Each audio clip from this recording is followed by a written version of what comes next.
Bonsoir à tous et à toutes. Bonjour. Je vous souhaite la bienvenue à la conférence sur le thème handicap, leadership féministe et éducation, organise l'association d'aide à l'éducation de l'enfant handicapé. Je suis Ernestine Ngomilha, présidente de cette association. Et je partagerai ma présentation aujourd'hui avec Madame Christine Long. Et donc,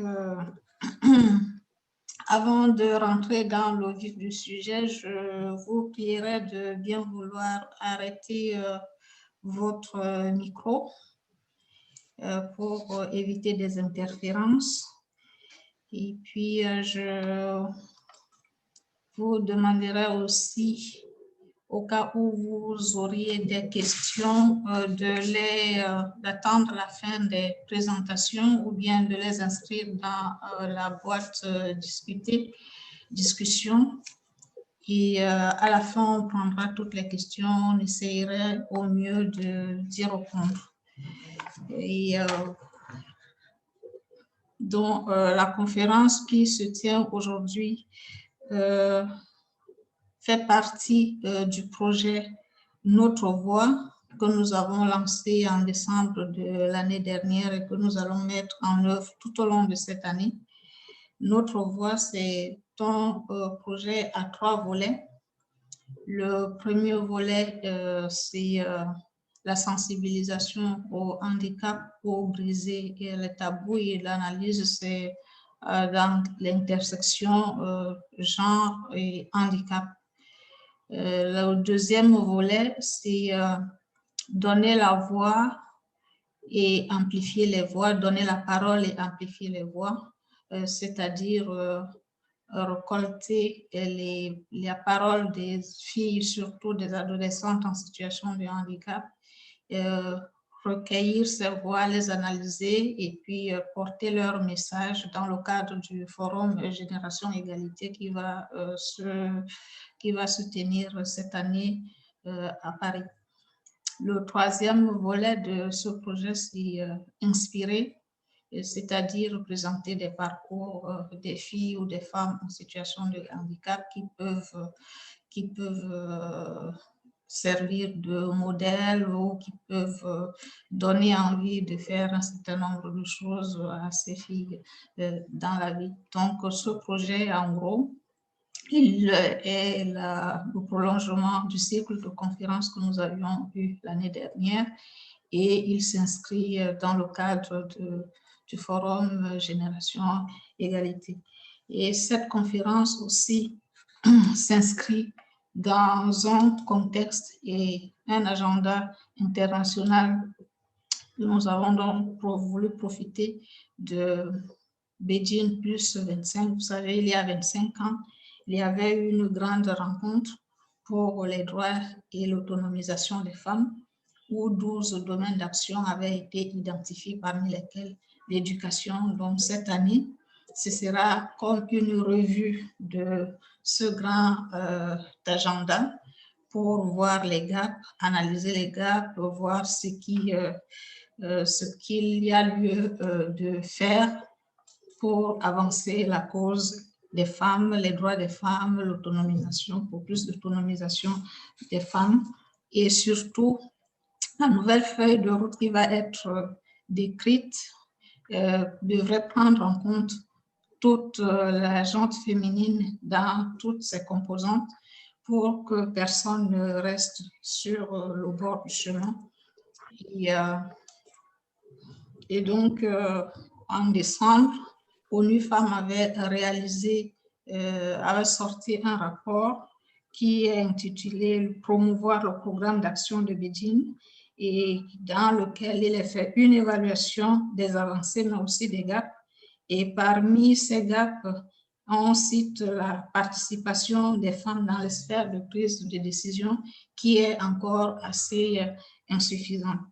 À côté de cela, il y a le programme des objectifs du développement durable des Nations Unies qui vise aussi à ne laisser personne sur le bord du chemin, et où il est inscrit qu'il est important de réaliser l'égalité des sexes et que c'est très fondamental, et dans un souci de justice pour tous. Et par conséquent, les politiques et programmes qui vont être élaborés doivent être adoptés de manière à venir à bout des injustices passées, combattre la stigmatisation des stéréotypes et veiller à ce que les voix des filles et des femmes qui jadis étaient exclues soient entendues. Et l'approche qui semble la mieux appropriée pour justement prendre tout le monde en compte, c'est l'approche intersectionnelle, c'est-à-dire la manière complexe, prendre en compte la manière complexe et cumulative des effets des différentes formes de discrimination, telles que celles fondées sur le genre, qui se conjuguent, se chevauchent et interagissent. Donc, au cours de ce mois aussi, se tient la conférence, se tient la 65e session de la Commission de la condition de la femme, et dont le thème porte sur la participation pleine et effective des femmes à la prise de décision dans la sphère publique, l'élimination de la violence, la réalisation de l'égalité des sexes et l'autonomisation de toutes les femmes et de toutes les filles. Et dans quelques jours sera célébrée la Journée internationale des droits des femmes. Et une fois encore, le thème porte sur le leadership féminin pour un futur égalitaire dans le monde de la COVID-19. Donc, tous ces éléments réunis, aussi bien le contexte international et l'agenda dans notre plan d'action interne à l'association.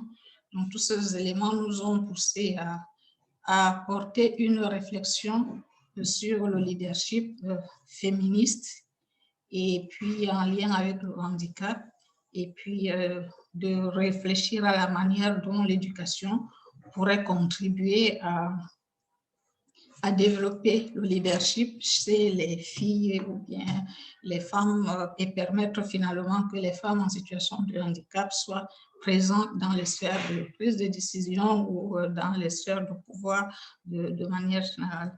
Donc, et en ce moment, nous sommes en train de réaliser une consultation, comme je le disais, parmi les objectifs, parmi les axes de notre projet, une consultation qui porte sur 3 thématiques des coalitions d'action. Les coalitions d'action, ce sont les groupes qui vont réfléchir sur les engagements dans le cadre du Forum Génération Égalité pour les 5 prochaines années. Donc, notre consultation a pour but de récolter les préoccupations des filles et des solutions que l'on aurait identifiées, et cela nous permettrait d'avoir notre propre cahier de charges que nous transmettrons aux personnes, aux responsables qui travaillent au sein des coalitions d'action des thématiques que nous avons retenues.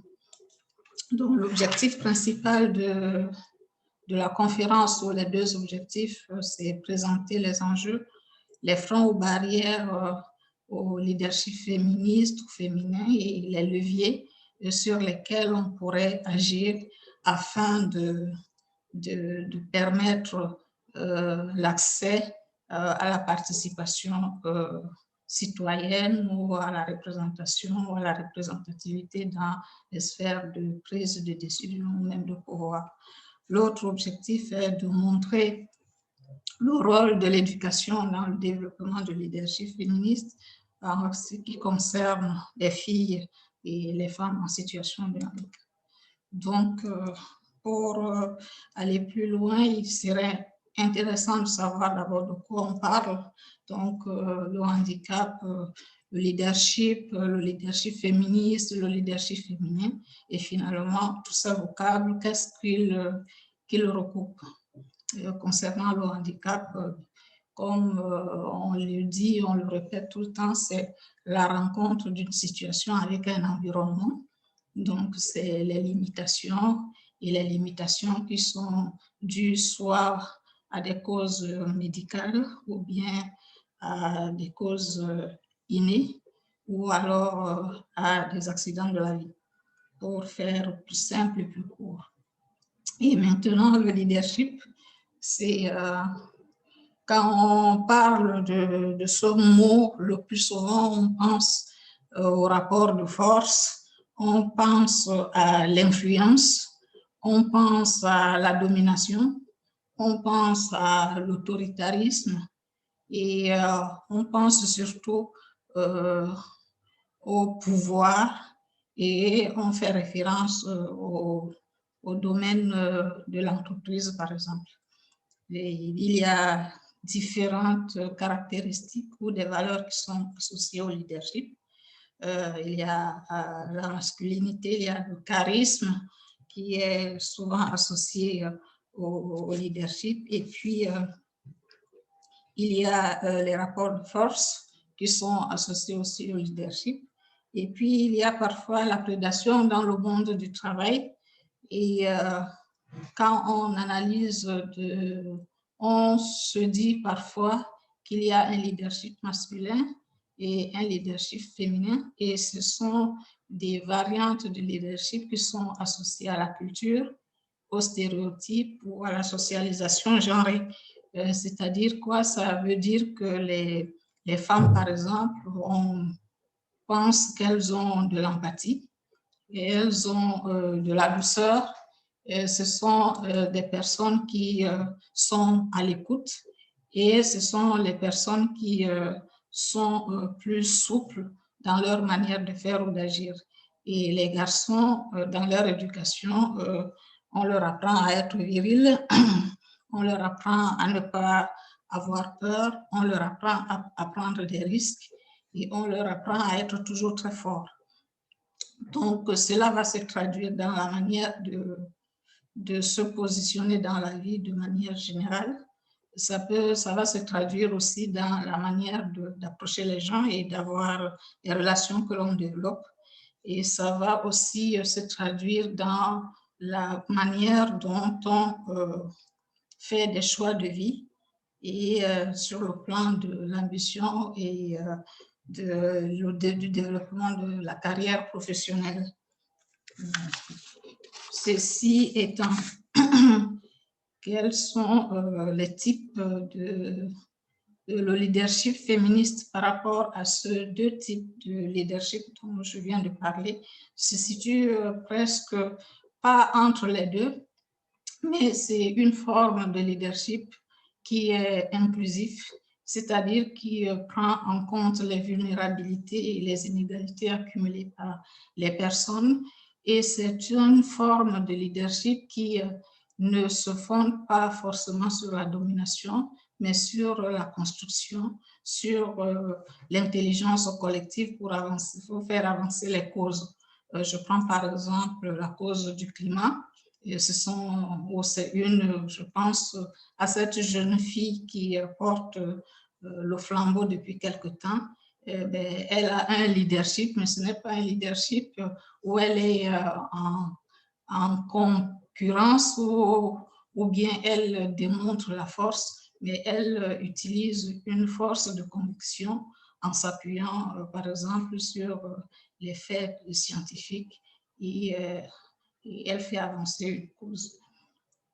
Donc, en gros, le leadership, comme on le comprend et on l'entend très souvent, et dans le cadre des mouvements des droits des femmes, c'est pour avoir plus de représentativité des femmes dans la sphère de pouvoir et des prises de décision. C'est favoriser aussi la pleine participation de certains groupes comme les groupes de personnes en situation de handicap. C'est aussi avoir de l'influence sur les autres ou alors de l'influence sur les décisions politiques ou bien les grandes orientations de développement. Donc, pour me résumer, le leadership, c'est un peu la domination, c'est davantage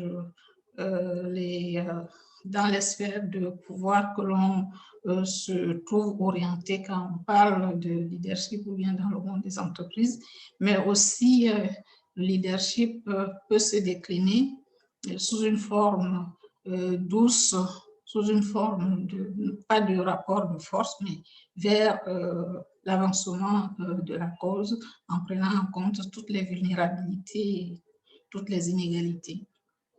Et quelles sont les barrières, par exemple, pour les femmes dans l'exercice du leadership ou bien pour accéder aux positions de leadership? C'est le prochain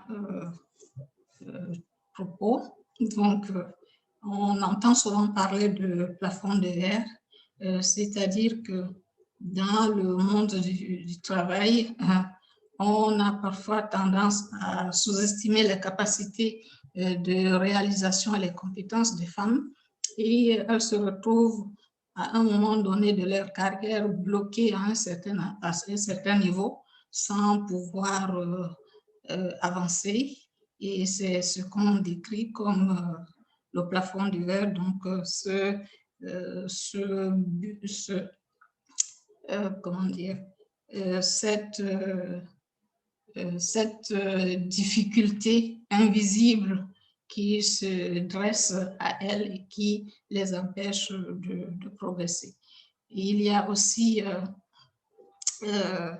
les portes tournantes où on n'avance pas et on ne sait pas trop pourquoi, mais parce que il y a des rapports de force, il y a la considération, les stéréotypes associés aux femmes, où c'est parfois un peu difficile de leur faire la place dans certains milieux. Et il y a aussi la métaphore du labyrinthe, et qui, selon laquelle si tout un parcours de vie des femmes, que le phénomène de faible représentation se construit et que ça marque leur cheminement dans leur carrière. Excusez-moi, je vois un peu.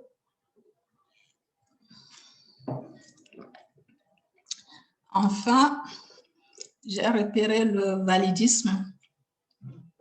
Le validisme concerne les personnes handicapées. C'est quoi le validisme? Le validisme décrit l'ensemble des préjugés et des discriminations qui visent les personnes en situation de handicap. Le validisme postule par exemple que les personnes valides sont supérieures aux personnes handicapées. Le validisme explique aussi les discriminations vécues par les personnes handicapées. Elle entraîne l'exclusion sociale des personnes avec des conséquences, par exemple, comme un accès limité à l'espace public, à l'éducation, à l'emploi. Et il y a un courant de recherche qui est le Disability Studies, donc qui essaye, qui se sont emparés de cette question des discriminations et des inégalités concernant les personnes handicapées pour ce qui concerne davantage le domaine de la participation sociale, la participation des personnes handicapées dans la société, leur représentativité et puis leur présence même dans les sphères de pouvoir et de prise de décision. Et on s'est rendu compte que c'était faible, que ça paraissait un peu comme la norme. Et donc, eux, ils soutiennent que ce ne sont pas les personnes en situation de handicap qui doivent, qui doivent se mettre entre guillemets en cadre pour se faire une place, mais il faut que la société fasse des aménagements nécessaires pour qu'elle soit véritablement des acteurs et des citoyens à part entière avec qui participent pleinement à la marche de la société et qui contribuent qui s'épanouissent aussi, si je peux dire ça comme ça. Mais maintenant, tout cela étant dit, quels sont les leviers sur lesquels on peut agir pour transformer ou alors pour renverser la vapeur? Il faut, ce qui serait important, c'est d'abord de promouvoir le leadership transformationnel, c'est-à-dire, comme je disais tantôt, un leadership inclusif qui tient compte des faiblesses des gens, qui considèrent que pour être leader, il ne faut pas forcément être capable de dominer, mais on peut utiliser aussi l'intelligence collective, on peut aussi travailler ensemble et changer le cours des choses. Et puis, on peut également inspirer des gens et leur donner de la place, par exemple, aux personnes qui n'étaient pas auparavant visibles dans certaines sphères. Et il faut également briser les multiples barrières croisées auxquelles font face les filles handicapées, par exemple. C'est pour ça que je parlais tout à l'heure d'une approche globale, une approche intersectionnelle, parce que les filles ou bien les femmes en situation de handicap cumulent plusieurs désavantages et discriminations qui ne sont pas toujours perçus, qui ne sont pas toujours vus. Donc, ce serait bien de mettre en place des situations, des systèmes qui gomment ces barrières qui se dressent sur leur chemin. Et il faut également offrir une éducation exempte de préjugés sexistes et de discrimination, c'est-à-dire gommer les stéréotypes qui sont associés, par exemple, aux filles, aux garçons ou aux personnes en situation de handicap. Et cela favoriserait l'inclusion et ça permettrait aussi aux couches qui sont davantage défavorisées de devenir visibles. À présent, quel est le rôle principal de l'éducation dans la construction, le développement du leadership?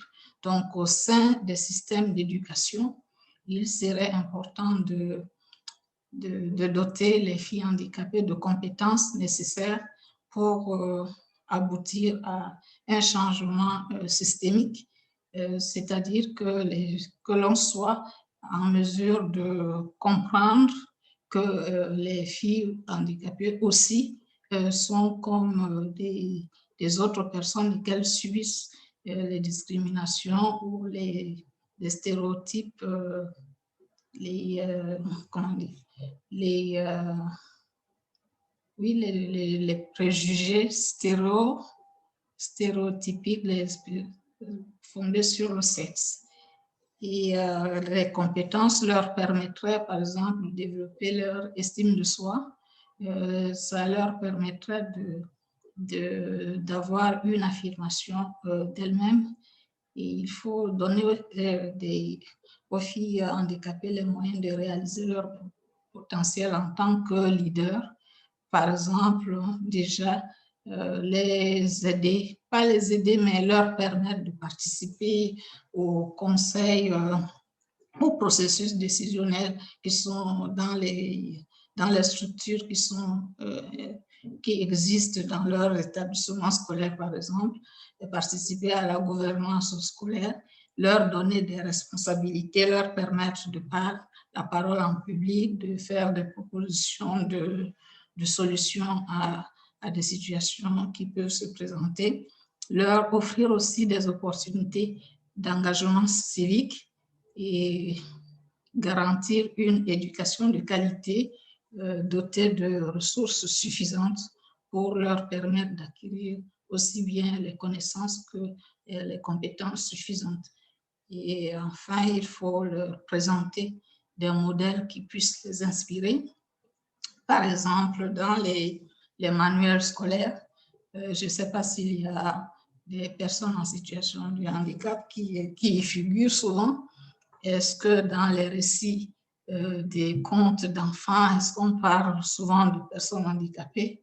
Donc, autant de choses qui peuvent développer le leadership féministe et permettre à ces couches qui sont habituellement invisibles de prendre aussi la place dans les sphères de gouvernance, de prise de décision, influencer et créer des modèles identificateurs. Alors, il me manque ma deuxième intervenante. Elle était là tout à l'heure, je ne sais pas ce qui s'est passé. Elle devait intervenir sur un cas pratique parce qu'elle est enseignante en école, à l'école primaire dans un établissement près de Washington, aux États-Unis. Elle est non-voyante, elle est malvoyante.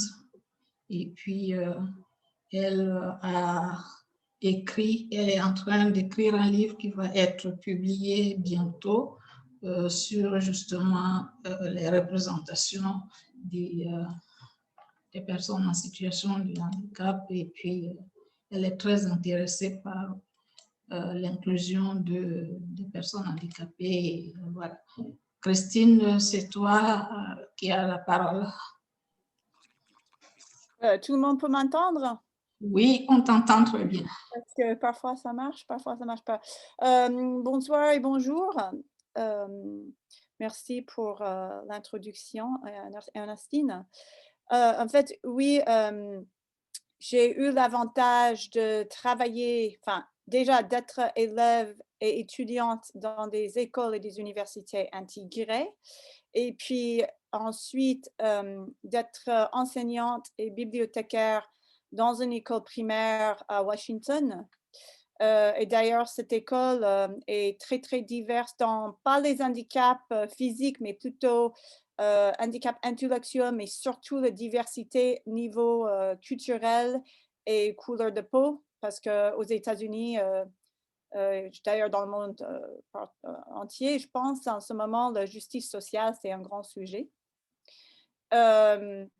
Donc, moi, quand Ernestine m'a demandé de participer dans cette conférence, j'ai pensé aux racines de leadership en général. Et puis, je me suis dit, mais ça commence quand on est enfant, quand on voit les gens autour de nous, quand on est influencé ou inspiré par des gens autour de nous, comme nos parents. Quand on est petit, c'est nos parents, nos maîtres, nos maîtresses. Les gens, si par exemple, si on fait de la musique ou on fait des sports, c'est nos coachs, c'est nos profs de musique. Et puis la suite, quoi, au niveau universitaire, c'est les professeurs encore, c'est les gens peut-être qui font le métier qu'on veut faire. Et ce que j'ai remarqué quand j'étais petite et aussi dans ma carrière comme bibliothécaire, c'est que dans les contes d'enfants, surtout, il n'y a pas beaucoup de diversité en général. Aux États-Unis, tu ouvres un livre, il y a beaucoup de personnages, ils sont blancs. Si tu travailles comme moi, j'ai travaillé en école avec beaucoup de noirs. Si on lit un enfant un livre avec que des blancs, que l'enfant soit fille ou garçon, s'il n'y a pas un enfant qui le ressemble, elle va tout de suite dégager de l'histoire. Et c'est là que je me suis dit, il faut qu'il y ait plus de gens représentés, des personnages qui ressemblent à tous les enfants, que ce soit handicapés, que ce soit qu'ils ont des couleurs de peau différentes, les cultures différentes, c'est très important. Et moi, quand j'étais petite, je crois, j'ai réfléchi à ça encore hier soir, je pense qu'à travers mes années, surtout primaires, je crois que j'ai croisé 3 livres, 3 avec des petites filles ou même des garçons malvoyants ou non-voyants. Et c'est vraiment, c'est un peu triste à dire parce que si on veut devenir leader, on doit chercher des gens qui sont comme nous. Et quand j'étais petite, évidemment, il y avait Helen Keller, par exemple, et elle était extraordinaire comme femme et heureusement qu'elle a bâti le chemin pour nous qui le suivons après. Mais le problème, c'est que quand tu as 8 ans Et tu dis, Helen Keller, elle est ancienne, quoi, parce qu'à 8 ans, tes parents même, ils ont l'air vieux déjà. Donc, je pense que c'est très important d'avoir même des petites filles qui te ressemblent pour que tu dises, ou quelqu'un dans les sports qui te ressemble, parce que tu dis, je veux être joueur de tennis et je veux avoir quelqu'un comme moi. Et ça n'existe pas. Donc, moi, ça m'a inspiré d'écrire un livre qui est en révision et que là, oui, je cherche à le faire publier. Il y a beaucoup de diversité, c'est pas juste l'handicap, mais il y a une fille aveugle dans mon histoire, mais aussi il y a un enfant timide, il y a un sportif, et il y a un noir, et il y a quelqu'un qui est très petit, mais qui a des grands rêves. C'est très important pour que les enfants se voient dès un très jeune âge pour qu'ils puissent avoir le courage et le vouloir de faire leurs rêves. Quand on veut un peu, par exemple, maintenant aux États-Unis, le fait qu'on a un vice-président noir et asiatique en Kamala Harris, c'est un très, très, très, très, très grand étape dans la vie pour toutes les petites filles, surtout des filles noires aux États-Unis. Parce que ça leur montre que si moi, je veux un jour être présidente des États-Unis ou peut-être dans notre pays, je peux le faire. Parce que Kamala, elle arrive à le faire. Et puis, autre chose que j'ai observé, à mon école, quand j'étais bibliothécaire, j'ai fait beaucoup de place parce que c'était une école d'immersion espagnol, français, anglais. Donc, moi, j'étais la bibliothécaire en français et on devait donner des cours aux enfants et des lectures aux enfants en français. Et j'ai découvert que les enfants ne connaissaient pas beaucoup de choses sur les droits des handicapés. Et par contre, aux États-Unis, le mouvement des droits civils est très reconnu et on l'apprend à l'école. Mais l'histoire des droits des handicapés et l'histoire de l'American Act for People with Disabilities, c'est l'acte pour les gens handicapés, c'était pas du tout enseigné aux écoles. Donc moi, j'ai pris un peu de temps dans mes classes et mes cours à la bibliothèque de leur faire des petites histoires sur Louis Braille et sur Helen Keller. Et d'ailleurs, j'ai des enfants qui ont adoré et puis beaucoup d'intérêt à faire ça, parce qu'en plus, c'était des gens différents comme eux aussi. Je pense que ça attire. Donc, je pense que c'est très important pour les générations à suivre qu'on met plus de diversité dans nos histoires pour enfants et peut-être un cursus, même aux écoles, dans les cours d'histoire, dans les cours de culture, des petits extraits sur l'histoire des droits des handicapés, parce que je pense que c'est pas que les handicapés qui doivent apprendre ça, c'est des gens non handicapés, parce que ça va aider aussi à diminuer, à éliminer éventuellement, j'espère, les stéréotypes. Et puis l'ableisme. Et puis aussi, pour les femmes, surtout, de les voir dans tous les aspects de la société. Les femmes handicapées comme leaders doivent être le plus visible que possible dans la société. Style dans le travail, à l'école, quand on fait la vie quotidienne, comme des sports et tout ça. C'est très important. Avant d'être à Washington, j'ai travaillé à une autre école dans l'État de Oregon. Et j'étais à un lycée intégré. Et au lycée intégré, il y avait tous les élèves qui ont vu qu'il y avait un employé à l'école qui avait un problème de vue. Et je pense pour eux, c'est important aussi parce que le traitement des gens après, ça va changer. Et le traitement des élèves dans les mêmes cas, ça va changer. Et j'ai vu les changements parce que j'ai travaillé avec des élèves mal et non-voyants à cette école et j'ai vu une évolution.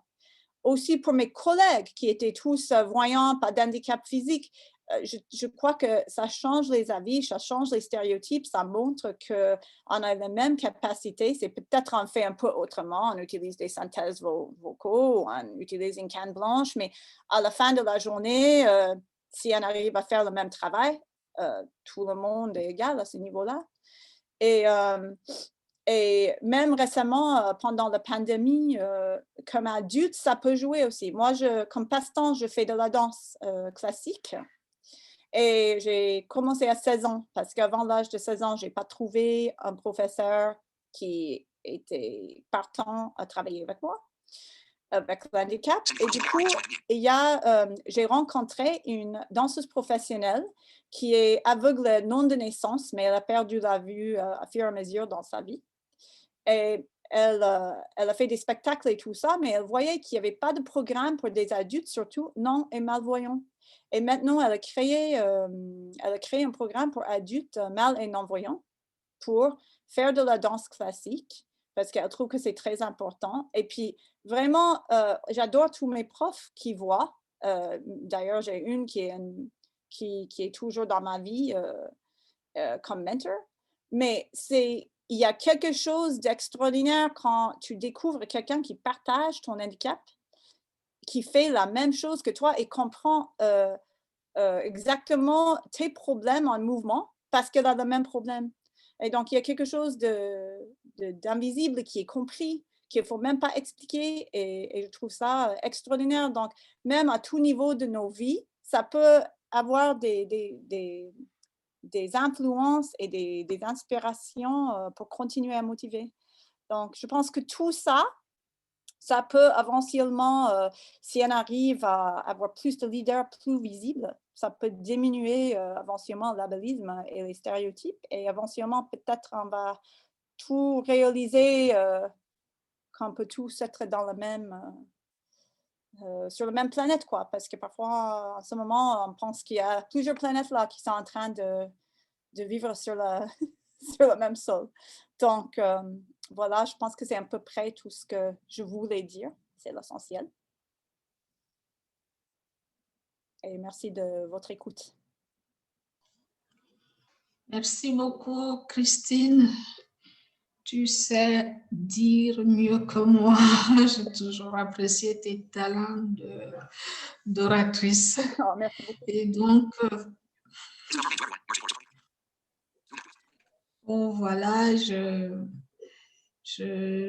vous remercie de votre écoute. Et là, on va passer à la séance de questions-réponses. Et après, je ferai une petite synthèse en guise de clôture et j'indiquerai les prochaines étapes. Donc, c'est à vous la parole, à qui veut la prendre. On n'est pas très nombreux, donc je pense qu'on peut, on peut s'inscrire ou mettre une croix dans la boîte discuter ou lever la main en utilisant le petit, en bas de votre écran, c'est marqué réaction, donc vous pouvez l'utiliser ou alors vous pouvez vous inscrire et comme ça, je donnerai la parole au fur et à mesure. Merci.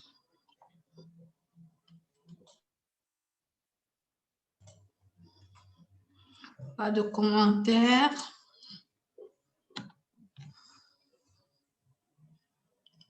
Bon.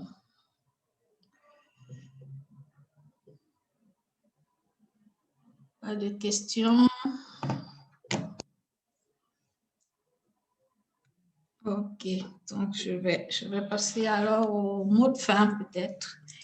On en avait pour 1 heure, on a tenu notre temps de parole et puis le temps de la durée de ce webinaire. Et donc l'idée principale, c'était de faire une petite analyse des types de leadership, de montrer quels sont les freins et parmi les freins, ce qui nous concerne le plus, c'est le validisme.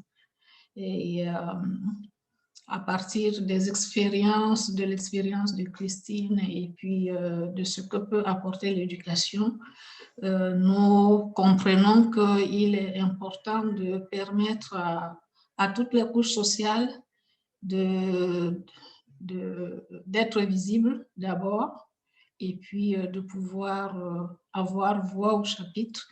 Et ça rejoint tout l'agenda international sur le développement durable et puis les préoccupations concernant les droits des femmes et l'autonomisation des femmes.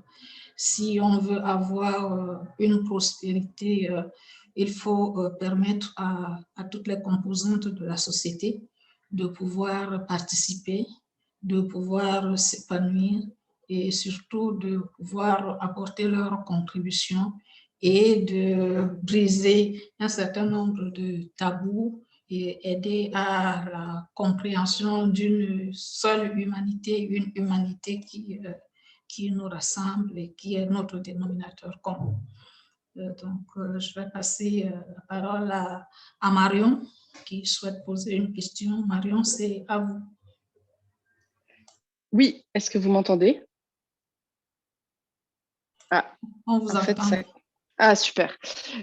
Oui, alors c'était plus une question remarque. Alors, je suis arrivée un peu en retard, je suis désolée, j'étais en pleine course, mais je suis là. Bon, pour juste me présenter rapidement, je suis chercheuse en sociologie et je travaille sur l'expérience des chercheurs en situation de handicap visuel et auditif. Et alors, c'est mon terrain, c'est pas mon objet, parce que mon objet, en fait, je m'intéresse plutôt aux expériences ordinaires et donc ce que les handicaps, ce que les expériences de handicap visuel et auditif nous apprennent des expériences ordinaires des pratiques scientifiques de tout chercheur qui n'a pas de handicap. Ce que ça nous apprend aussi sur les institutions, pas forcément qui concernent les handicaps, est-ce que ça nous apprend aussi dans les rapports sociaux entre humains, pas forcément avec un handicap. Et ma question qui était un peu globale, c'était est-ce que finalement le souci de cette inclusion, c'est pas que, et je crois que la dernière intervenante parlait de ça, c'est d'inclure du coup les personnes en situation de handicap dans le monde ordinaire, non pas pour eux, mais en fait pour le monde ordinaire. En quoi, enfin, et est-ce que rien que la façon rien que les recherches par exemple qui sont sur le handicap en sciences sociales sont régulièrement sur le handicap pour les handicapés, voire par des chercheurs en situation de handicap. Et je sais de quoi je parle, je suis en situation de handicap visuel. Mais bon, je suis arrivée à ce thème un peu par forcing. Mais bon.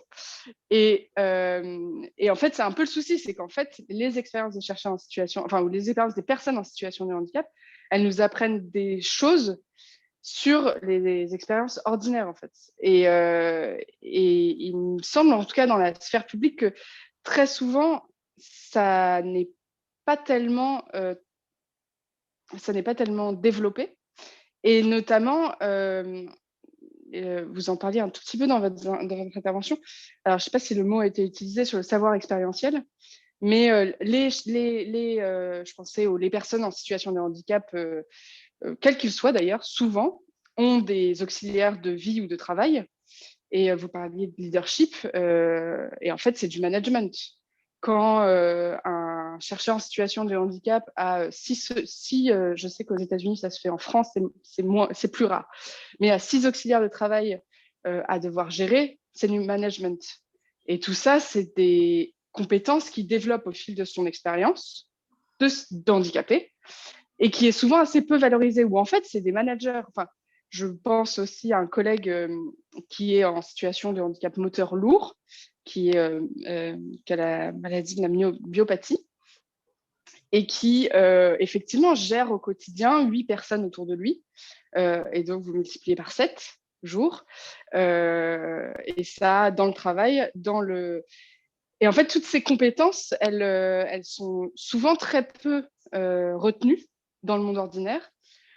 En gros, c'est un peu ce que disait la dernière intervenante, c'est ce qui concerne les handicapés ne reste, ce que disent les handicapés ou ce que font les handicapés ne concerne que les handicapés. Alors même qu'il me semble, et c'est un peu l'objet de mon travail, il me semble qu'en fait, leurs compétences, elles peuvent tout à fait être transférables aux personnes sans handicap. Et elles permettraient de fait, en fait, de valoriser ou de voir différemment le handicap. D'accord. Christine, tu veux réagir? Oui, je suis d'accord. En fait, c'est que je pense qu'à cause des stéréotypes, il y a toujours des gens, même s'ils voient qu'avec l'handicap, tu es compétent, ils ne veulent pas accepter. Il y a le problème d'accepter qu'on est compétent. ce qu'on fait ou même avant même en voyant les compétences, par exemple, après, quand on voit le visage et on voit qu'il y a l'handicap, parce qu'aux États-Unis, on a droit de ne pas révéler l'handicap dans la lettre de motivation, par exemple. Et donc, du coup, moi, quand j'ai fait mes recherches pour trouver un travail, je n'ai pas mis ça dans mes lettres de motivation. Enfin, au début, si. Et puis, il y avait trop de discrimination. Donc, j'ai un ami qui me dit, tu sais, tu n'es pas obligé de le mettre par la loi. Donc, si j'étais toi, je l'enlèverais.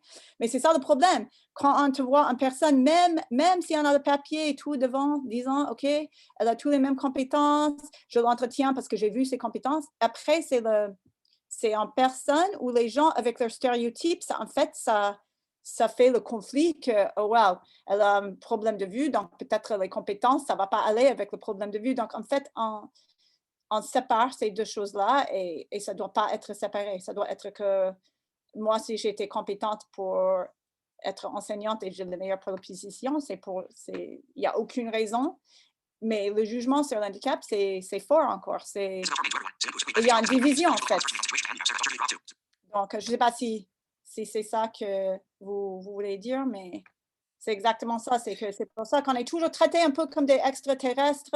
Enfin, j'ai une copine aveugle qui rigole comme ça. Moi, je préfère me voir comme sirène ou un autre, je ne sais pas, quelque chose de plus magique ou je sais pas, mais c'est vrai parce que il y a toujours une division. C'est même pour les gens de couleurs différentes qui sont pas blancs aux États-Unis, il y a toujours un problème à ce niveau-là. Donc, je pense que c'est là. Il faut avoir des changements. C'est pour ça que je dis d'un jeune âge d'avoir des personnes handicapées intégrées dans des histoires d'enfants, avoir des employés intégrés. Exactement. Parce que sinon, ça va être toujours mon monde et le monde extérieur. Et moi, j'ai fait le milieu pour m'intégrer. Moi, je suis dans un cours de danse avec que des voyants, mais je suis exceptionnelle. Mais c'est pas bien d'être l'exception. Ce serait bien qu'il n'y a pas ça. Voilà. Ce que vous soulignez, effectivement, c'est qu'il y a une grande différence, et effectivement, je l'avais pas précisé, entre les handicaps visibles et les handicaps non visibles. Alors, moi, j'ai un handicap, enfin, je suis très malvoyante, mais j'ai pas de canne blanche parce que ma vision périphérique n'est pas touchée. Donc, en fait, j'ai toujours évolué dans le monde ordinaire. Et donc, les gens peuvent apprendre après plusieurs semaines, voire plusieurs mois, enfin s'ils font pas attention et puis si j'ai rien à lire devant eux, que je suis en fait malvoyante. Alors même que je suis très malvoyante.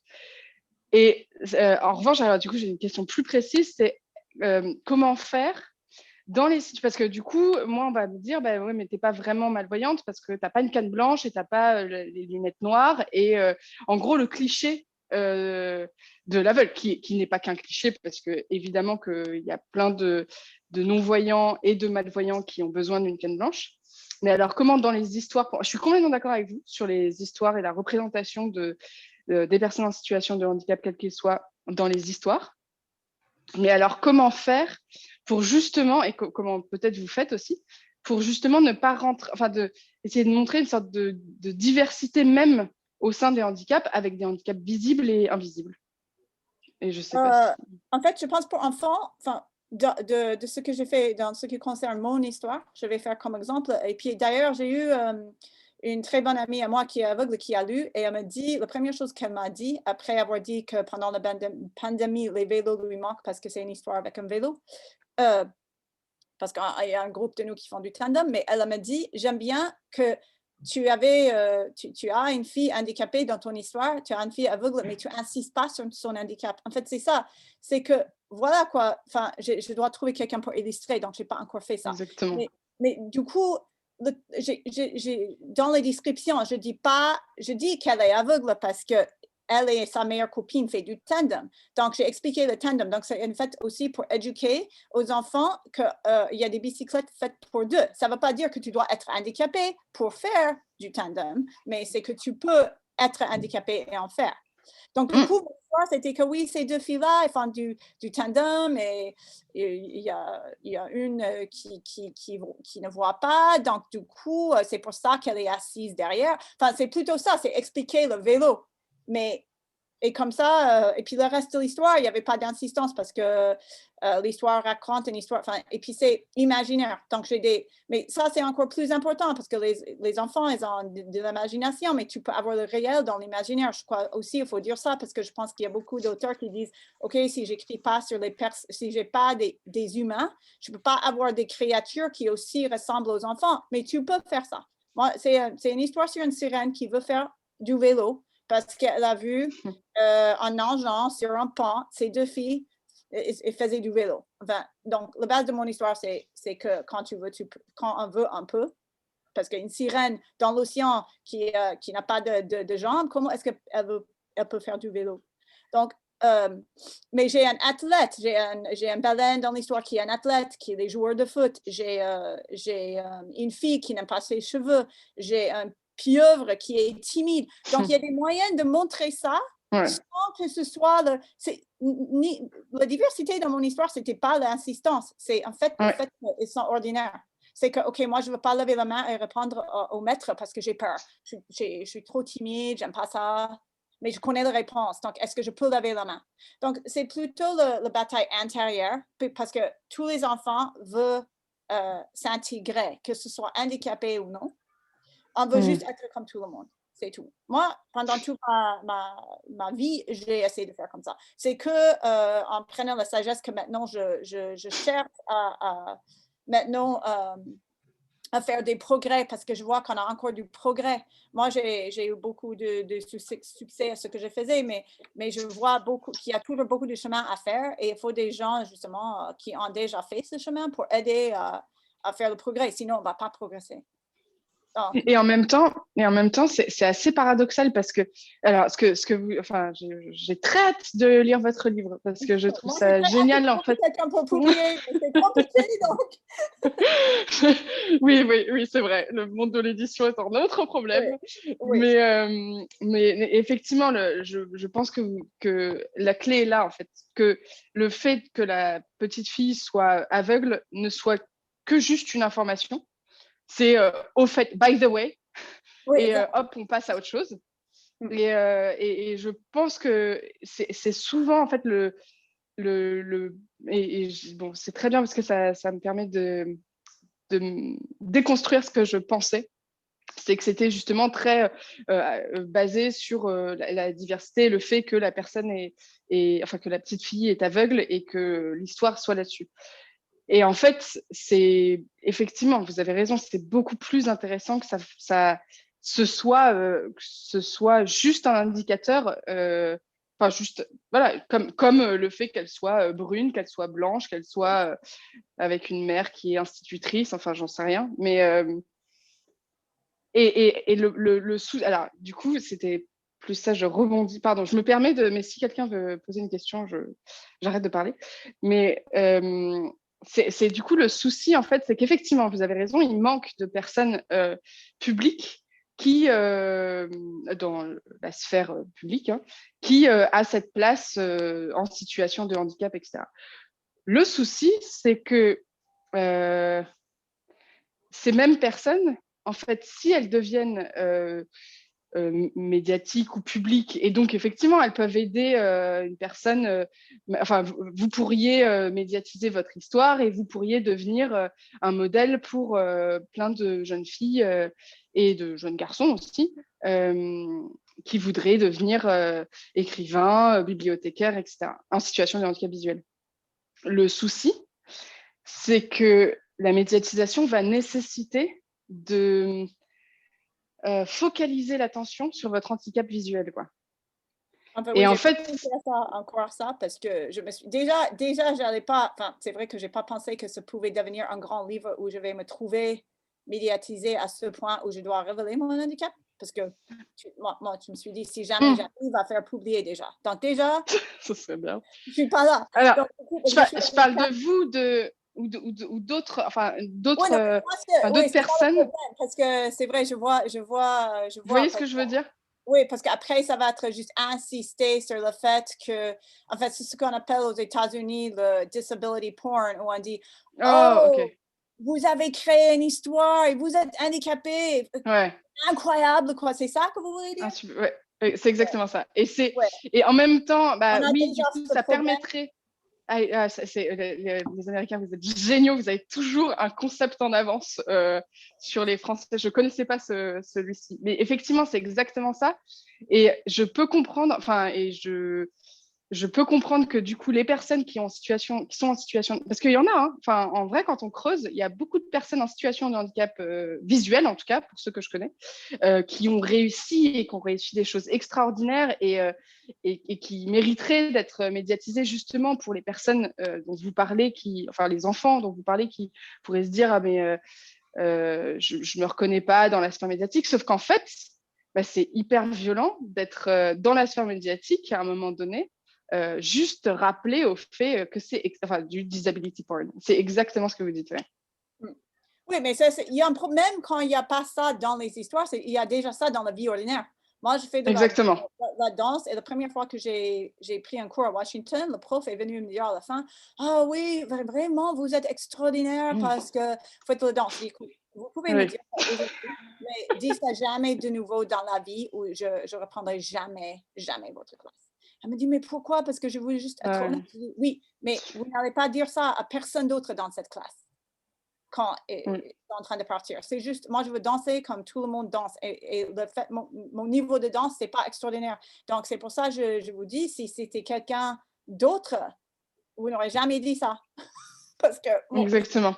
je n'ai pas fait ça comme carrière. Donc, je fais ça pour m'amuser. Donc, mais c'est vrai qu'il y a déjà ce problème, même quand tu fais juste prendre le métro, c'est extraordinaire parce que le métro, waouh, oh, tu habites seul. J'adore ça, moi j'habite seul et c'est toujours ça. Vous habitez seul, mais comment vous faites pour faire de cuisine? Waouh, et puis pour moi, c'est vraiment pas extraordinaire. Enfin, c'est pas. Ah non, ça l'est pas. Enfin, sinon, vous mangez pas. Donc, Et c'est ça le problème. Le problème, c'est que les gens trouvent que si tu fais quelque chose d'ordinaire et tu as un handicap, tu es extraordinaire. Exactement. Tandis que si tu as quelqu'un qui n'a rien et qui habite seul, tu ne peux pas lui dire, oh wow, c'est cool quoi. Vous habitez seul. Mais du coup, je trouve que votre technique d'écriture du conte, de ne pas héroïser le handicap. L'histoire n'est pas sur le handicap en fait. Exactement. Mais l'histoire de base, c'est une sirène qui veut faire du vélo. Le titre, c'est Mermaids can ride bikes too. C'est le titre, c'est les sirènes peuvent faire du vélo aussi. Donc, du coup, c'est même pas l'objet de mon. Déjà, quand j'ai écrit l'histoire, c'était marrant parce que je pense que c'est mes années de bibliothécaire qui ont fait que j'ai vu que les enfants, ils n'étaient pas engagés parfois. Et je pense que c'était un truc intérieur parce que l'histoire de base, c'était une sirène qui voit ses deux filles sur un tandem parce que moi, j'avais commencé à faire du tandem, donc j'étais follement amoureuse du vélo. Donc, du coup, je pense que c'est la combinaison qui fait après, et puis j'avais une fille que j'ai donné des cours particuliers en français qui adorait les sirènes. Donc, du coup, j'ai appelé mon sirène après elle.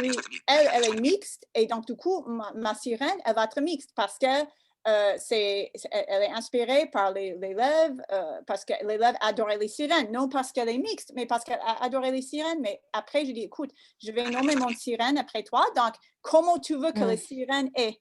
Et elle m'a dit, je veux qu'elle est comme moi. OK, cool. Ça met une chose à moi à faire. Elle va être mixte, elle a un queue arc-en-ciel, tout ce qu'on veut, quoi. Donc, je trouve que c'est en fait ça, c'est parce que mon histoire n'était pas d'héroïser l'handicapé, c'était de donner une voix à tous les enfants qui peut-être n'ont pas de voix, qui ne se voient pas dans les histoires comme moi quand j'étais petite, je ne me voyais pas dans les histoires. Comme il y a le garçon timide qui ne se voit pas. Et puis le garçon timide, c'est un pieuvre, donc du coup, c'est aussi ça, c'est que tu peux identifier, mais tu n'as pas besoin de, comme on dit, c'est pas une insistance ou une focalisation, parce qu'après, les enfants vont te regarder, oh, le pieuvre est comme Pierre là-bas. Non, c'est pas, ça c'était pas le but. Donc, du coup, je pense que c'était quand j'ai écrit, c'était évolué comme ça, sans que je me rende compte. Ah, bien sûr, après, je me suis dit, oh, wow. C'était après que j'ai écrit Le Brillant que j'ai dit, oh, wow, j'ai plein de diversité. Et c'est là où une copine m'a dit, tu dois essayer de publier. Moi, je n'avais pas l'intention de publier. Mais en fait, c'est que ce livre a plein de choses qui fait que ce peut être un bon livre pour tout le monde. pas parce que moi je suis handicapée, pas parce qu'il y a un aveugle dans mon histoire, mais que... Exactement. Non, mais je pense à une amie qui est autrice de bande dessinée et qui me racontait que, bon, il y a un moment donné, elle devait dessiner une classe et elle s'est rendue compte, bon, elle a grandi en Bretagne et en Bretagne, il y a très peu d'immigration. Et donc, elle s'est rendue compte que tous ses enfants étaient blancs par imagination de sa classe à elle. Et puis, en allant voir plein de classes au long de sa carrière et en rencontrant plein de classes dans toute la France, elle s'est rendue compte, mais en fait, ma classe, elle n'est pas du tout représentative des vraies classes, d'enfants aujourd'hui. Et donc, elle a rajouté des enfants avec différentes couleurs de peau, etc. Mais effectivement, elle n'a pas encore ajouté, enfin, je pense qu'elle n'y a même pas, alors même que c'est une amie proche, elle n'y a pas pensé à ajouter dans la classe d'autres minorités, dont le handicap. Ce qui, en plus, c'est un serpent qui se mord la queue, parce que c'est aussi parce que les enfants, enfin, si dans beaucoup de classes, il y avait des enfants en situation de handicap, quel qu'il soit, elle y aurait probablement pensé. Et en même temps, si dans son histoire, il y avait des personnes en situation de handicap qui sont juste là, c'est pareil, qui sont là en illustre, enfin, sans être importants dans l'histoire, peut-être que du coup, ça pourrait aussi faire tiquer l'institution et sur le fait de, oui, en fait, c'est normal aussi d'avoir un enfant non-voyant, un enfant en fauteuil roulant dans une salle de classe. Et effectivement, c'est vraiment un serpent qui se mord la queue où il faudrait juste intervenir sur un truc et peut-être que ça pourrait lancer le processus d'inclusion, en fait.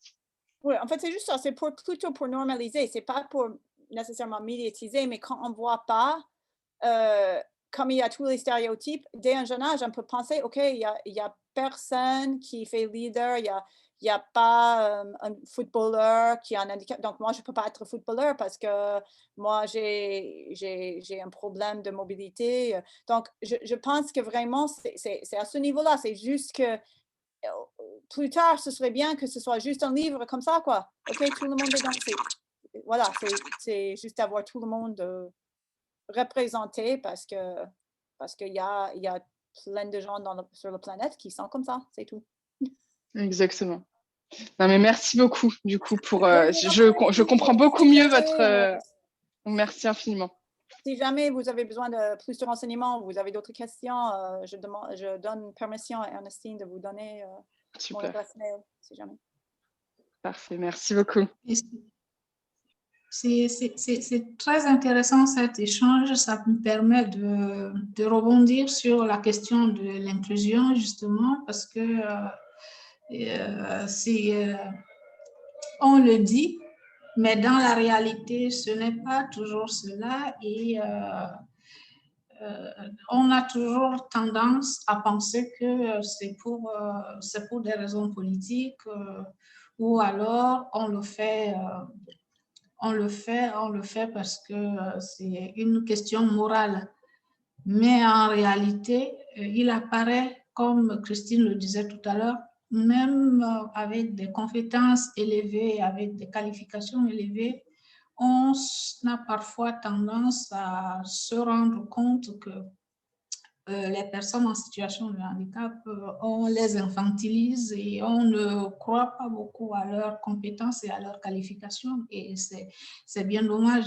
Et c'est la raison pour laquelle, en réfléchissant et en mettant en place ce projet, on s'est dit qu'on va mettre en lumière les personnes, les femmes ou les filles en situation de handicap qui souhaitent le faire à travers le troisième volet de notre projet qui est inspiré, offrir des modèles identificatoires, et ça va consister à des récits de parcours, des personnes qui viendront une fois où on aura un invité ou une invitée tous les mois qui va raconter son expérience, qui va parler de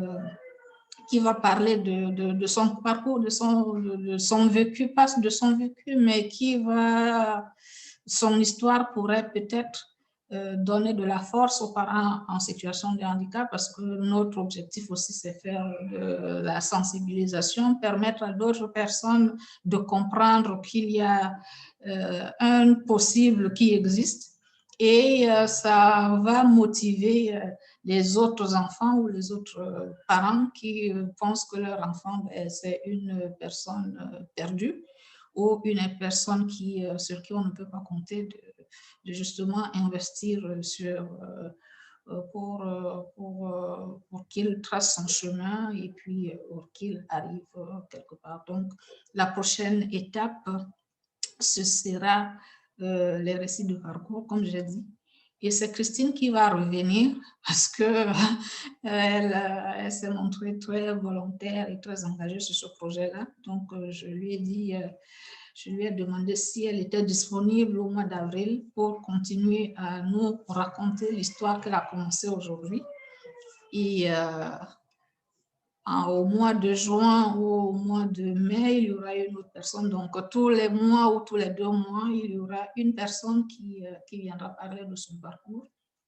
Et l'objectif, c'est justement de permettre le développement du leadership, de rendre visibles des personnes qui sont invisibles ou que l'on rend invisibles. Parce que ça aussi, il y a quelque chose de pernicieux qui existe où on a l'impression qu'on cherche à cacher des personnes qui seraient visibles ou qui sont visibles ou qui ont la possibilité d'être visibles.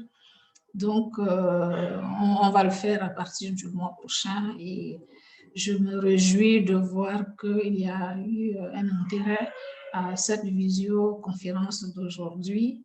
Et je remercie toutes les personnes qui ont eu le temps d'être avec nous, parce qu'autour du 8 mars, il y a beaucoup de sollicitations, il y a beaucoup d'activités, et celles qui sont venues là montrent qu'ils ont un intérêt pour cette thématique, et nous serons très heureux de continuer d'échanger avec eux. Mais sinon, s'il y a encore des questions, bon, mais, on peut continuer de parler, on peut continuer d'échanger.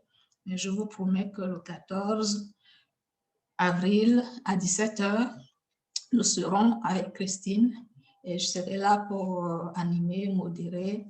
Et voilà. S'il y a des questions, est-ce qu'il y a d'autres... Merci beaucoup Marion pour cet échange très riche et très intéressant. Et je vous souhaite beaucoup de courage et plein succès dans vos recherches. Et c'est très bien de savoir que parmi les femmes en situation de handicap, on compte de plus en plus de chercheuses, mais ce qu'on nous reproche parfois, c'est que nos objets de recherche ou nos sujets de recherche tournent toujours autour du handicap. Mais quelque part, je dis, ben, si les personnes elles-mêmes ne parlent pas d'elles-mêmes, les autres raconteront leur histoire, mais ce ne sera peut-être pas une histoire fidèle, une histoire non biaisée. Donc, c'est toujours bien de permettre aux personnes elles-mêmes de parler d'elles-mêmes. Et c'est pour ça qu'on donne la parole dans toujours le cadre de ce projet-là aux filles, pour qu'elles parlent et qu'elles soient leur propre voix, et que nous, on va transformer leurs doléances, on va les porter comme, et on va dire, voici ce qu'elles veulent, voici ce qu'elles attendent de vous. Si vous voulez qu'au prochain agenda féministe, il n'y ait pas de laisser pour compte, tenez-les et puis invitez-les sur la table de discussion pour qu'elles vous disent exactement ce qu'elles vivent, ce qu'elles ressentent, ce qu'elles veulent et ce qu'elles sont prêtes à offrir. Voilà. Ce serait peut-être mon dernier mot. On a une nouvelle personne qui arrive. Bonjour, bonsoir Mandy. Je vois que tu as eu du mal à te connecter ce soir. Ah. Oui, c'est normal. Tu disais que les personnes en situation de handicap faisaient des recherches essentiellement sur leur handicap, mais ce sont les seuls qui sont à même de les faire et de les faire correctement, parce que j'ai une amie architecte qui s'est trouvée en fauteuil roulant pendant 1 an à la suite d'un accident de voiture, et elle m'a dit